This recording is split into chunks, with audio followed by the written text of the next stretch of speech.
আসসালামু আলাইকুম বন্ধুরা। আজকে চলে আসছিলাম রফিকুল মামার দোকানে। তো আসার পরে রফিকুল মামাকে বললাম মুড়ি দিতে।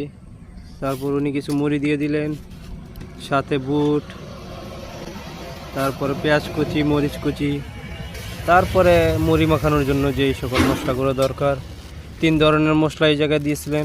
তো আমি আসলে কালো জিরাটা না করছিলাম। তো অনেকে কালো জিরা খান, আপনারা খাইতে পারেন।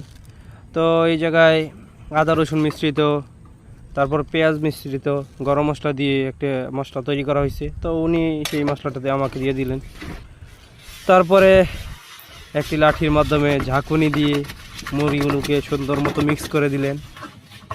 এই মুড়িটা খেতে হলে আপনাকে চলে আসতে হবে ডুমনি বাজার থেকে পাগলার ব্রিজের দিকে, তারপর দমদমার দিকে আসতেই এই রফিকুল মামার দোকান। মিক্স করার পর ফাইনালি সুন্দর একটি কালার আসছে, দেখেন। আসলে এটা মুড়ি না, এটা হচ্ছে আসলে অনেকের আবেগ।